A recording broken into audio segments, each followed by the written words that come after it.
Madame, messieurs, bonjour et bienvenue sur les routes du triptyque des Monts à Château. Le triptyque des Monts et Châteaux s'est achevé il y a quelques instants. Le vainqueur, on le connaît, il est monté sur le podium ici. Vous allez le connaître dans quelques instants grâce à un vidéo reportage résumé proposé par directvelo.be. Mais avant cela, quelques petits rappels. L'an dernier, c'est le néerlandais Tom Dumoulin de la Rabobank qui s'était imposé. Et au palmarès de cette épreuve amateur, espoir élite sans contrat, on retrouve des grands noms tels que Sébastien Rosseler, Kachechkin ou encore Thomas De Gent.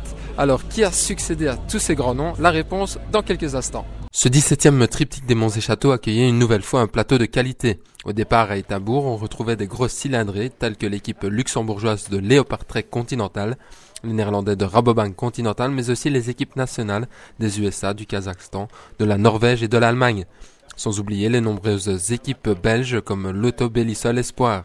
Parmi les outsiders, certains se sont confiés au micro de Direct Vélo, comme Paavo Päivänen et Michael Vink. J'espère prendre une étape et peut-être après on verra le général comment ça passe, mais l'étape... Quelle étape précisément? Peut-être, je sais pas, la dernière c'est la plus difficile, donc peut-être ça, mais aujourd'hui, je suis devant, ça va être dur, donc... ça fait pas la différence de laquelle étape, mais une étape quand même.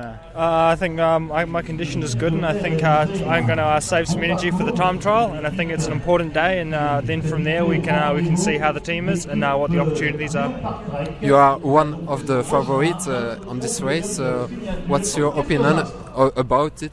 I haven't seen the parcours, so I don't know so much, and I don't know too many of the other riders either. So I think we take it day by day and see how the condition is. But I think the classification for me is definitely important. Avec en première position les coureurs que nous allons retrouver les hommes de poursuite. Voilà, les hommes de poursuite avec un retard d'environ 1 minute et 30 secondes avec toute l'équipe Rabobank placée dans les toutes premières positions du... La première étape du triptyque est comme chaque année décisive pour le classement général final. Les coureurs le savaient et ils ne se sont pas trompés. Un trio composé de Sean Deby, de Bob Jungels et d'Alexandre Pliouchine se détachait, se disputait la victoire. Derrière, le peloton se scindait en plusieurs parties. Le premier peloton limitait la casse, tandis que pour les autres, la victoire finale s'envolait déjà. Sean Deby imposait sa vitesse et battait les deux coureurs de Leopard Trek. Dylan Van Baarle de Rabobank devançait derrière le peloton et prenait la 4e place de l'étape. Sean Deby, premier vainqueur du week-end, était à l'interview. Ja, de laatste kilometers, die twee, zijn de betere tijdrijders, de betere rouleurs voor morgen. Dus normaal gezien zullen zij die gele trui overnemen. Dus ik heb een beetje afwachtend gereden en een beetje gegokt op een sprint. En voor mij hoefde het niet dat ze van achter terugkwamen. Allee, het mocht wel, want ik had misschien nog wel een sprint in de benen, maar... Ja, het is een heel mooie overwinning hier en ik had er echt op gehoopt en nu kan ik zonder stress verder in deze ronde. Dat was niet zo gevaarlijk om zo ver van de streep te aanvallen? Toch wel, maar ik wist het zijn de twee beste renners van heel het peloton die dat hardste kunnen rijden en als je er zo mee vooruit kunt rijden. Dat is toch een van de mooiste overwinningen om zo vroeg met 3 op zoveel kilometers van de streep al te vertrekken. En ik ben echt heel blij. Ja. On avait des ambitions très fortes aujourd'hui et je pense qu'avec 3 coureurs dans la bonne échappée, déjà aussi dans les contres, on était partout et je pense que ce maillot c'est une récompense pour la suite. Quelle va être la tactique maintenant de l'équipe pour essayer d'aller décrocher peut-être la victoire finale ou du moins un maillot? Mais je pense que l'équipe a des ambitions pour les étapes et aujourd'hui c'était un peu mon type de parcours, mais pour la suite je pense me consacrer quand même à l'équipe parce qu'il y a quand même des beaux grimpeurs. Et j'ai confiance en eux pour qu'ils fassent de bons résultats. Het is leuk om een trui te hebben, maar het was absoluut geen doel om vandaag speciaal voor die trui te rijden. We zijn daar voorop gaan rijden aan de Côte Trieux, een beetje daarvoor. Ik wilde vooral gewoon vooraan rijden en ze hebben ons een beetje per ongeluk laten rijden. Ik heb de punten gepakt, ik had gehoopt er iets meer te halen. Dat is niet gelukt, dus ik denk niet dat de trui echt iets zal zijn voor de komende dagen.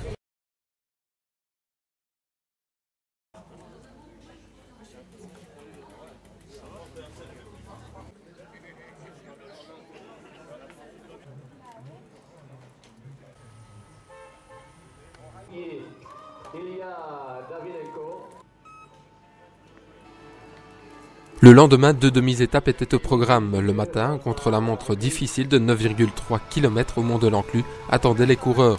La bataille fut rude entre les différents favoris. C'est finalement le néerlandais de la Rabobank Dylan van Baarle qui l'emportait en 12 minutes et 26 secondes. Derrière, Tim Wellens terminait deuxième et Benjamin Verhaes de Young Vlaanderen troisième. Le maillot jaune changeait d'épaule, Schöndeby le perdant pour quelques centièmes de seconde.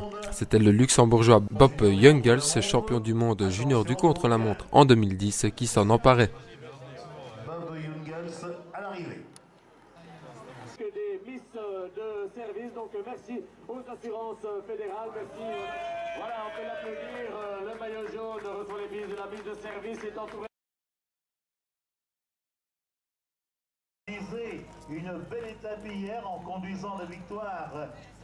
Et nous avons à présent Omega Pharma Quick Step. Avec la signature de Vrolink il y a quelques instants dans cette équipe. L'après-midi, une étape en ligne de 85,5 km entre le Mont de l'Enclus et Vucondé était au menu des coureurs. Une échappée marquait cette étape. 3 coureurs, Tom David, Gianni Marchand et Put Tanner la composaient. Mais le sprint massif était inévitable. Antoine Demoitier, dit Demasport B-Wans, s'imposait de rien devant Wouter Wiepert. Demoitier ne pouvait éviter de laisser couler une petite larme d'émotion à l'issue de l'arrivée. Le maillot jaune changeait à nouveau d'épaule et retournait sur celle de Schöndeby, troisième du sprint final. Bob Jungels gardait tout de même le moral avant l'ultime étape, tandis que Florian Sénéchal annonçait déjà la couleur de son abandon du dimanche.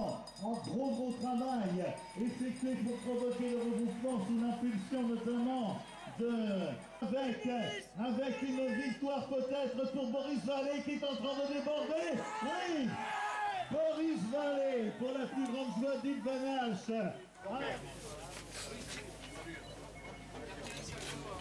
Notre but à nous, c'est de nous montrer, d'essayer de gagner la course et on savait qu'il fallait être devant dès le départ. Moi j'ai intégré la première échappée, mais bon ça n'a pas été de grande réussite, mais bon maintenant je gagne, c'est le principal. Expliquez-nous un petit peu, c'était un sprint vraiment de folie quand même. Hein. Oui, pour se placer, il fallait se placer à 15 km de l'arrivée parce que c'était vraiment des routes étroites avec beaucoup de trous. Mais l'équipe était là et normalement on devait rouler pour Jérôme Kepf qui se sentait aussi en forme et Quentin a vraiment bien lancé aux 500 mètres mais moi je me sentais plus fort, je me sentais vraiment bien donc j'ai pris l'initiative de rester dans la roue de Wouter Wiepert je pense et de le déboîter dans les 100 derniers mètres. Donc, très content et merci à toute l'équipe et à ID Sport Biorance.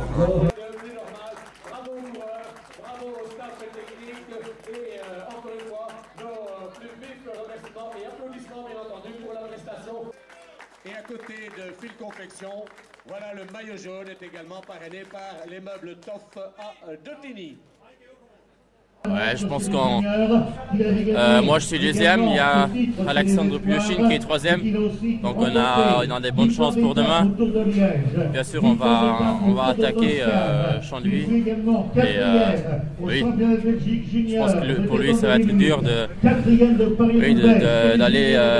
tout le temps derrière nous deux, donc je pense qu'on a des bonnes chances. Ce matin je fais 8e au chrono, pourtant je n'avais pas de bonnes sensations, mais bon pour demain je pense que ça va être dur car aujourd'hui je suis tombé sur mon poignet et j'ai beaucoup mal, donc je sais pas comment ça va être demain. Donc je vais défendre mon maillot et puis si j'ai les conditions pour le général, pour le maillot jaune, je vais tout faire pour l'obtenir. Le dénouement du 17e triptyque des Monts et Châteaux allait être connu lors de la dernière et traditionnelle étape entre le château de Belleuil et la ville de Tournai. Tout cela sous un soleil retrouvé. Le maillot jaune, Schöndeby, allait devoir batailler ferme pour conserver sa tunique. Benjamin Verhaes, 5e du général, nous expliquait comment il voyait le déroulement de cette dernière étape. Rabobank et Léopard qui sont pas loin de Schöndeby, donc je crois que ça va être une bagarre des débuts des côtes et je crois que le côte de Saint-Sauveur va être on le fait 2 fois et c'est après les pavés tu as encore la route sur le béton qui est vraiment dure, Donc je crois que ça va se passer là-bas. Et l'année passée, on a aussi fait cette étape et c'était presque sprint massif. Donc, mais cette année, le classement ne s'est pas encore fait, donc on verra. Voilà, le groupe des leaders qui est en train de virer actuellement à quelques 300 mètres de la ligne, alors qu'il reste du maillot jaune, mais également les coureurs de l'équipe Rabobank qui sont nos amis de Portix. 1 minute 25 secondes.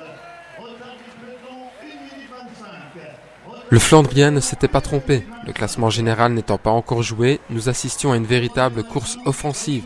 L'équipe Léopard Trek passait à l'attaque et Bob Jungels, impressionnant de puissance mais aussi d'aisance dans les côtes, se retrouvait aux avant-postes en compagnie de 12 autres coureurs. Schöndeby, leader du général, était distancé. La victoire d'étape se jouait dans un sprint à 11 et le néerlandais Wouter Wippert levait les mains au ciel.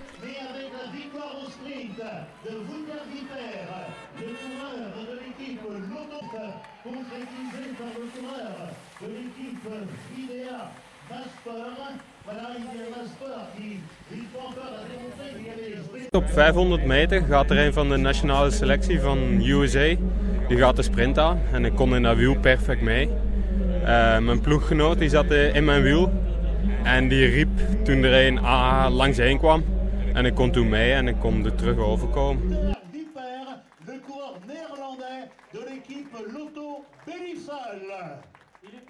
Bob Jungels remportait quant à lui le 17e triptyque des Monts et Châteaux. Jonathan Fumos adjugeait le classement des monts.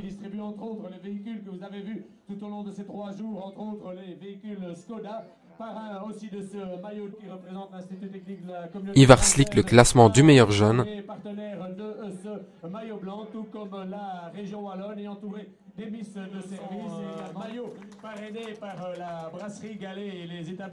Et Bob Jungels, encore lui, remportait également le classement par points et celui des rushs.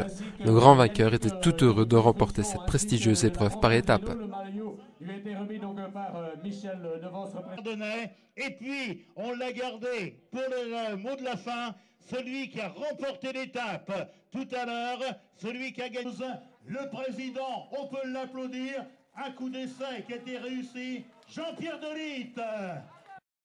Je sais que je peux bien grimper et je suis vite au contre-la-montre, donc en fait ce sont des bons atouts pour les courses à étapes. Et donc, ouais, je savais qu'on avait encore deux cartes à jouer aujourd'hui avec Pliochine et moi.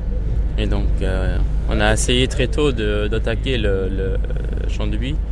Et voilà, on a réussi. Et donc... Est-ce que tu sais que tu es le premier vainqueur luxembourgeois, d'une part, et que généralement le vainqueur technique Monts et Châteaux devient pro, un grand pro? Non, je ne savais pas que je suis le premier luxembourgeois. Je connais bien la course. C'est une course assez qui est assez connue et donc oui, c'est formidable de pouvoir gagner ici.